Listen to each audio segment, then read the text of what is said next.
Hello मेरे प्यारे दोस्तों आज की कहानी की लेखिका हैं प्रीति अग्रवाल। बहू तू ये बाहर के कमरे और बालकनी का झाड़ू पोछा रहने दे, मैं लगा लूँगी। रीना जैसे ही पूरे घर की साफ सफाई करके बाहर के कमरे में आई, उसकी सास सुधा जी ने उसे टोका। अरे मम्मी जी, आप क्यों करेंगी, मैं कर देती हूँ ना, बस यही कमरा और बालकनी तो बचे हैं।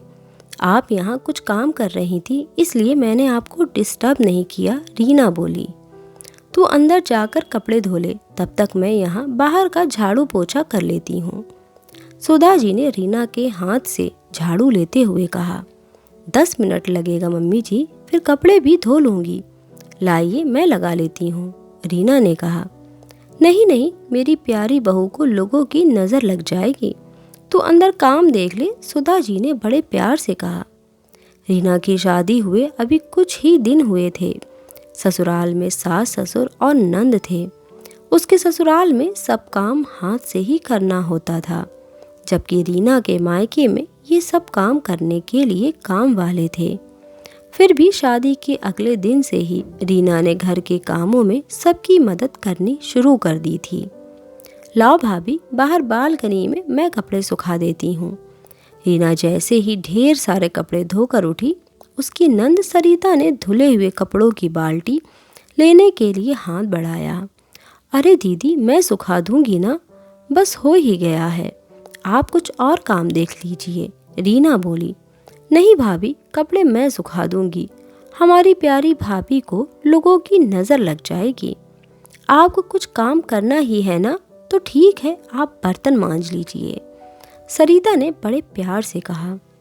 अरे दीदी, ऐसी किसी की कोई नज़र लगती है क्या, एक एक काम तो पूरा कर लूँ। लाइए मैं सुखा देती हूँ, रीना ने आग्रह किया। भाभी, आप नई हो ना, इसलिए यहाँ के लोगों को नहीं जानती, सब बहुत जलते हैं, कहीं आपको नज़र लगा दी तो, और आपके पास कहाँ काम की कोई कमी है, सरिता हंसते हुए बोली। पर दीदी, अपने पड़ोस में तो सब अपने ही रिश्तेदार हैं ना, रीना ने आश्चर्य से कहा। बहू कहने को तो वो रिश्तेदार हैं, पर सब एक से एक बढ़कर ईर्ष्यालु हैं, तुम भी धीरे धीरे समझ जाओगी, सुधा जी ने कहा। रीना ने चुपचाप सरिता को धुले हुए कपड़ों की बाल्टी दे दी और खुद आंगन में झूठे बर्तन मांजने बैठ गई। इसी तरह दिन बीतने लगे। रीना अंदर के सब काम तो अकेले करती, और जब भी बाहर कुछ काम करने की नौबत आती तो कभी उसकी सास तो कभी नंद बड़े प्यार से नज़र लग जाएगी कहकर उसको वे काम करने से मना कर देती। उसने कई बार इस बारे में अपने पति ऋषि से बात करने की कोशिश की, पर हर बार वो हंसकर टाल देते थे। एक दिन दोपहर में रीना किचन का सारा काम निपटा कर पीछे आंगन में बर्तन मांज रही थी कि सरिता ने उसे बुलाया। पड़ोस में रहने वाली कुछ महिलाएं मिलने आई थीं। उसने उनके पैर छुए तो उन्होंने उसे ढेर सारा आशीर्वाद दिया और कहा, बैठो बहू रानी, लगता है तुम आराम कर रही थी और हम आ गए। नहीं चाची जी, मैं तो बस, रीना कुछ कहने गई कि बीच में ही सुधा जी ने उसकी बात काटते हुए कहा। हाँ, अब रात को भी तो ठीक से नींद होती नहीं है ना इसकी, इसलिए दोपहर में सुला देती हूँ, सुधा जी ने हंसते हुए आंख मिचकाई। बहू रानी, जीजी तो तुम्हें अपनी पलकों पर बिठा कर रखती हैं, चाची सास बोली। जी, रीना ने आश्चर्य से अपनी सास की ओर देखा। वे आगे कुछ और कहती कि सुधा जी बीच में बोल पड़ी। पूरी जिंदगी पड़ी है काम करने के लिए, अभी अभी तो ये आई है, कुछ दिन तो उसे खेलने खाने को मिले। सही कहा सुधा, पर आजकल कौन सा अपनी बहू के बारे में इतना सोचती हैं। धन्य है तू रीना, तू तो बहुत किस्मत वाली है, ताई सास बोली। मैं तो हमेशा ही इसको बोलती हूँ कि यही दिन है आराम करने के, फिर तो एक बार घर गृहस्थी में लग जाएगी तो कहाँ का आराम। अभी तो वैसे भी मेरे साथ सरिता पूरा काम संभाल लेती है, सुधा जी मुस्कुराते हुए बोली। ये सुनते ही रीना स्तब्ध रह गई। वे कुछ कहती इससे पहले ही सुधा जी फिर बोल उठी। अच्छा बेटा जा, अपने हाथ से बढ़िया सी चाय बना ला। सबको अच्छा लगेगा कि बहू ने खुद उनके लिए चाय बनाई है। देख, चाय पत्ती शक्कर के डिब्बे वहीं रखे हैं। सरिता, जा भाभी की मदद कर दे। सुधा जी ने ऐसे दिखाया जैसे रीना को किचन के बारे में कुछ पता ही नहीं है। रीना को आघात लगा, पर वे किसी से कहती भी क्या। वे चुपचाप किचन में चाय बनाने चली गई।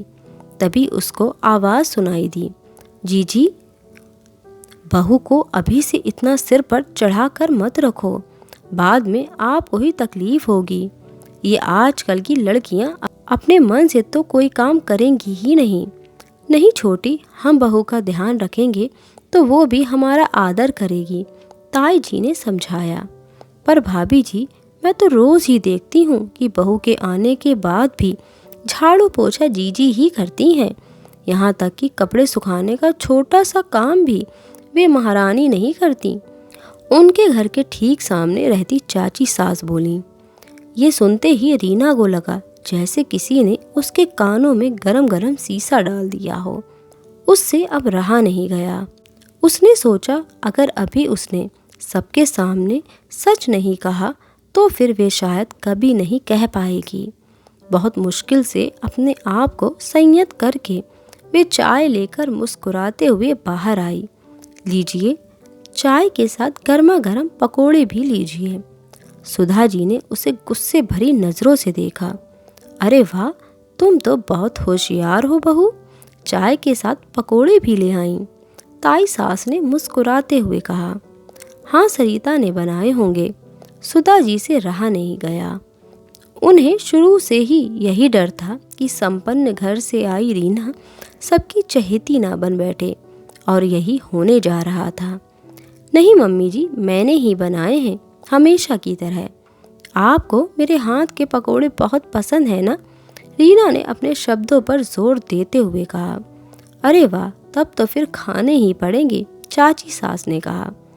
और जल्दी ही सारे पकोड़े खत्म हो गए। सच में बहुत ही स्वादिष्ट बने थे बहू, तेरे हाथ में तो जादू है, ताई सास ने तारीफ करते हुए कहा।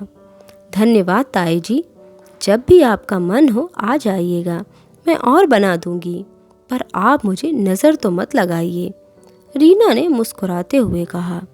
अरे बेटा, अपनों की भी कहीं नज़र लगती है भला, ताई जी ने यथासंभव सामान्य रहते हुए कहा। आप लोगों की लगती है ना ताई जी? क्यों मम्मी जी, मैं ठीक कह रही हूँ ना? रीना ने अर्थपूर्ण नज़रों से सुधा जी की ओर देखा। सुधा, तेरी बहू ये क्या बकवास कर रही है? ताई जी गुस्से से खड़ी हो गईं। क्षमा कीजिए ताई जी, मेरा आशय आप लोगों को दुखी या अपमानित करने का नहीं था, पर जब से मैं शादी होकर आई हूँ तब से यही सुनती आई हूँ कि तू बाहर मत निकल, अंदर के ही काम कर, बाहर रिश्तेदारों की नज़र लग जाएगी। मैं पूरे घर का झाड़ू पोछा, कपड़े बर्तन, खाना बनाना सब काम अकेले ही करती हूँ, बस बाहर आप लोगों के सामने नहीं। अब आप ही बताइए कि मैंने कुछ गलत कहा क्या? सुनकर सभी महिलाएं स्तब्ध रह गईं और सुधा जी ने सिर झुका लिया। सुधा, मुझे बहुत दुख हुआ कि तुम हम लोगों के बारे में ऐसा सोचती हो। अपने रिश्तेदारों के प्रति बहू के मन में गलत भावना भरोगी तो वे किसी से कैसे संबंध निभा पाएगी? दुखी स्वर में ताई जी ने कहा। देख सुधा, मैंने हमेशा तुझे अपनी छोटी बहन माना है, इसलिए तुझे ये सब समझा भी रही हूँ। बहू तो बेटी के समान होती है, उसके साथ शुरू से ही जैसा व्यवहार करोगी वैसा व्यवहार उससे भी पाओगी, ताई जी बोली। मुझे माफ़ कर दीजिए भाभी जी, सुधा जी रुआसी हो गईं। माफ़ी तुम्हें रीना से मांगनी चाहिए, और हाँ, हमें इतना सम्मान देने के लिए धन्यवाद, व्यंग से कहते हुए ताई जी एवं सभी महिलाएं चली गईं और सुधा जी सिर झुकाए चुपचाप खड़ी रह गईं। दोस्तों, अगर आपको ये कहानी पसंद आए तो प्लीज़ वीडियो को लाइक कर दीजिएगा और चैनल को ज़रूर सब्सक्राइब कीजिएगा। Thanks for watching.